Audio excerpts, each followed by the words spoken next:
¿Qué tal, amigos de Esmeraldas? Gracias a la señal de Manglar TV podemos estar en sus hogares. Nos acompaña ya el doctor Alex Camacho, secretario técnico de Discapacidades, con quien conoceremos en qué consiste la cooperación que dará Ecuador a algunos países en un tema que fuera exitoso para nosotros, el devolver la dignidad a las personas con discapacidad. Bienvenidos.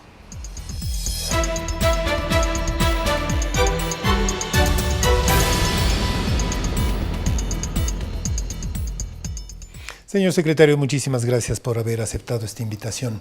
La misión solidaria Manuel Espejo es un modelo que se replica en algunos países del mundo. ¿Debido a qué? Bienvenido, muchísimas gracias. Gracias, un gusto estar con ustedes el día de hoy acá. Definitivamente Ecuador ha posicionado su liderazgo en materia de discapacidades tanto en la región como a nivel mundial. Esto es gracias a que en el Ecuador la atención prioritaria a las personas con discapacidad es una política de Estado. Eso implica que todas las acciones que se han realizado desde el gobierno nacional y junto con la sociedad civil van encaminadas a un norte que es justamente el cumplimiento de los derechos de las personas con discapacidad en función de la Convención de las Naciones Unidas sobre los Derechos de las Personas con Discapacidad, al cual Ecuador se adhirió justamente y la suscribió en el año 2008. Recordemos que esta convención fue aprobada en el 2006 y fruto de ello tenemos una constitución también que es totalmente garantista en cuanto a los derechos de las personas con discapacidad.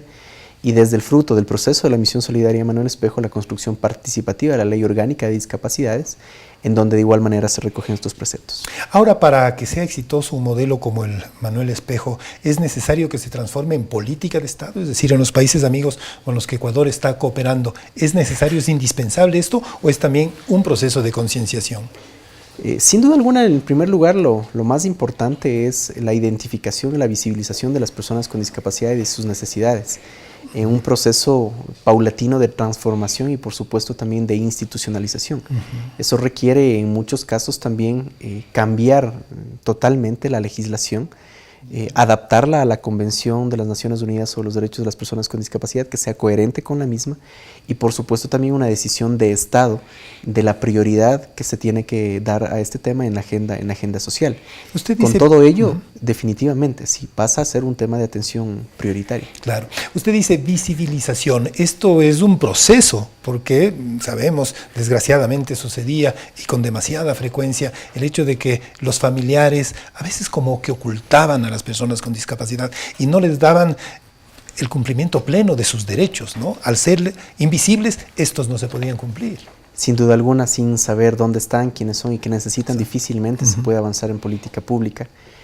Pero quizás lo más trascendente también que ha hecho todo un país, 15 millones de ecuatorianos, es entender y comprender que se trata de una situación, no es una enfermedad, la discapacidad no es una enfermedad, es una condición en la cual todas y todos estamos en algún momento involucrados, de una u otra manera. ¿Quién de nosotros no ha tenido un accidente de tránsito? ¿Quién de nosotros no ha tenido un accidente en alguna ocasión? ¿Quién no ha tenido probablemente alguna enfermedad?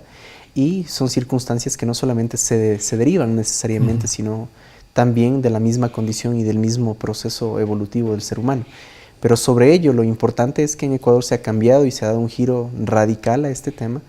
Y sin duda alguna, lo que antes era motivo de vergüenza, lo que antes era motivo probablemente de discriminación, vemos claramente que se avanza hacia un proceso de inclusión, que no es fácil, un proceso de inclusión que tiene que caminar paulatinamente, pero creo que el Ecuador ha dado los pasos correctos, fundamentalmente, nuevamente digo, al estar establecido como una política de Estado. En el proceso de inclusión, un paso importantísimo fue también un proceso de capacitación con el sector empresarial para que recepten a las personas con discapacidad y no los tengan en puestos absolutamente marginales, sino que les den, primero, el valor como personas, el valor como trabajadores y que se cumplan sus derechos laborales también.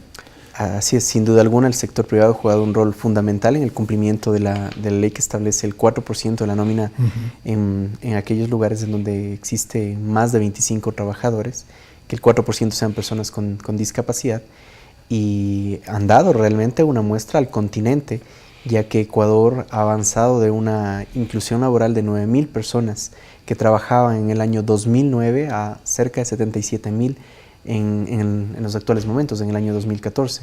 Eso implica no solamente un gran compromiso, no solamente trabajar en función del cumplimiento de una ley y evitar sanciones, sino también, por supuesto, de un compromiso social. Ahora bien, no solamente es importante la cantidad, sino también la calidad de esa inclusión laboral, lo que implica que cada vez se vaya justamente potencializando la capacidad de la persona con discapacidad para que esté acorde justamente a las labores que desempeña, y eso es justamente lo que hay y lo que se debe promover. Ahora, en todo el proceso que se realizó previo a la inclusión exitosa, diría siempre, de las personas con discapacidad, ¿se terminó ya? ¿Se conoce que son todos? Se dice que más o menos hay 370.000 personas con algún tipo de discapacidad. Usted manifiesta 70.000 y piquillo respecto a las que están incluidas, es decir, 8 veces lo que estaban en 2009, pero todavía hay necesidad de incluir. Sin duda alguna, siempre recordemos que la discapacidad es dinámica, es un proceso dinámico, y en esto también tiene mucho que ver no solamente la inclusión laboral, tiene que ver la inclusión educativa. Entonces, la inclusión educativa del país ha ido avanzando. El Ministerio de Educación tiene un proyecto, un proceso sumamente ambicioso hasta el 2017, para establecer 140 escuelas inclusivas, una por cada distrito, lo cual sin duda alguna permitirá que la cifra de inclusión laboral en el futuro sea una vez más ascendente.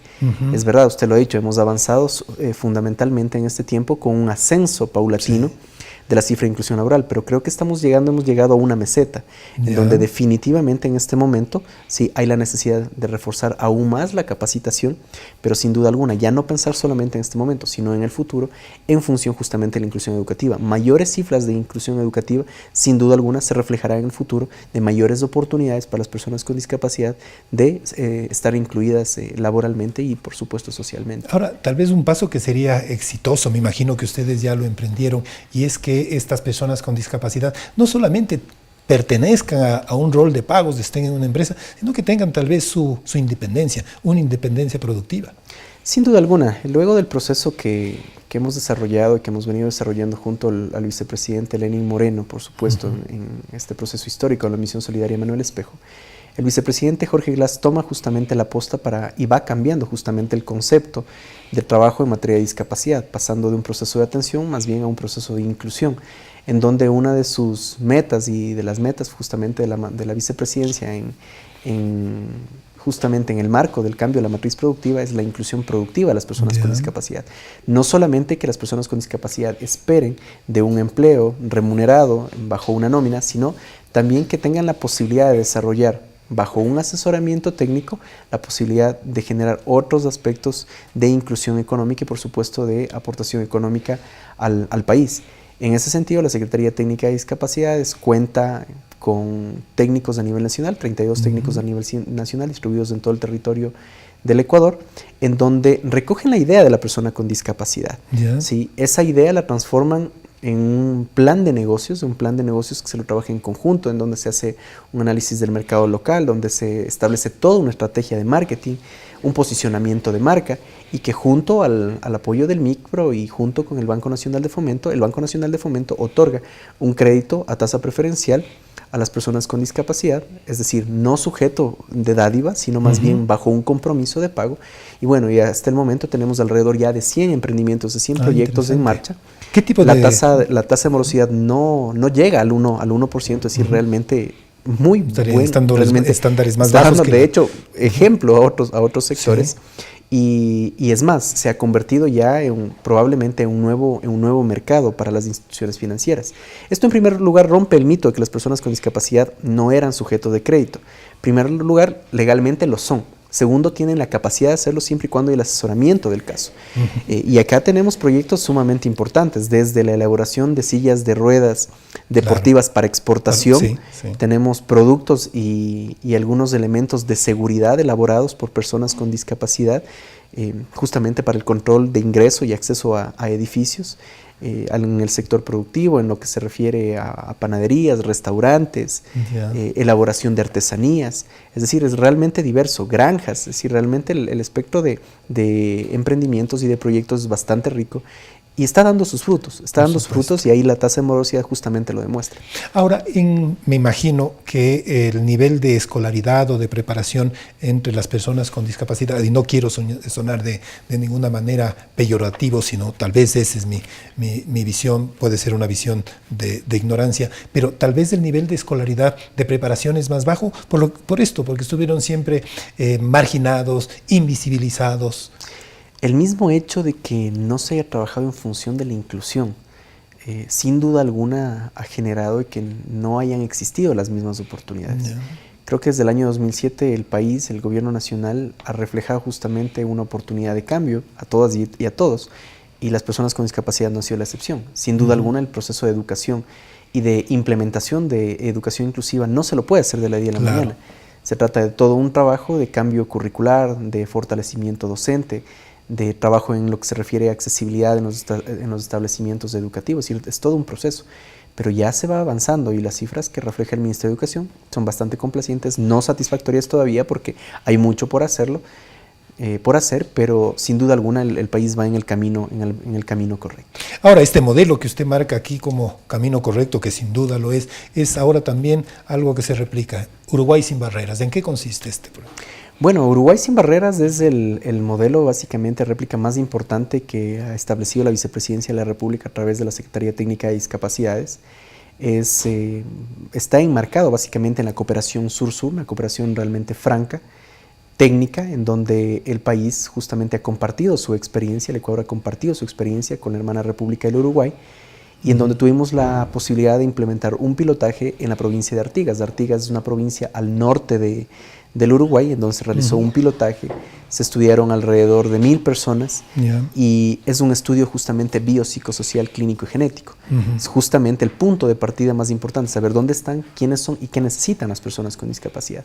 Desde ese punto de partida, ¿sí? Uruguay empieza a establecer ya y empieza a caminar ya no solamente a conformarse con este pilotaje, sino a establecerlo como un programa nacional, y justamente de ello se derivarán las acciones de igual manera como se lo hizo en Ecuador, en función de una investigación-acción, es decir, una respuesta inmediata para los casos más importantes, para los casos más urgentes y por supuesto paulatinamente la cobertura a toda la población.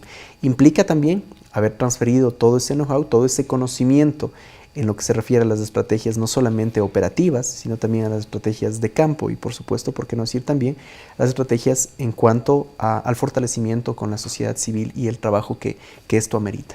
Doctor, muchísimas gracias y felicitaciones por un trabajo que ha puesto en valor, en dignidad a las personas con discapacidad, y este modelo se refleja en el resto del mundo. Muchísimas gracias.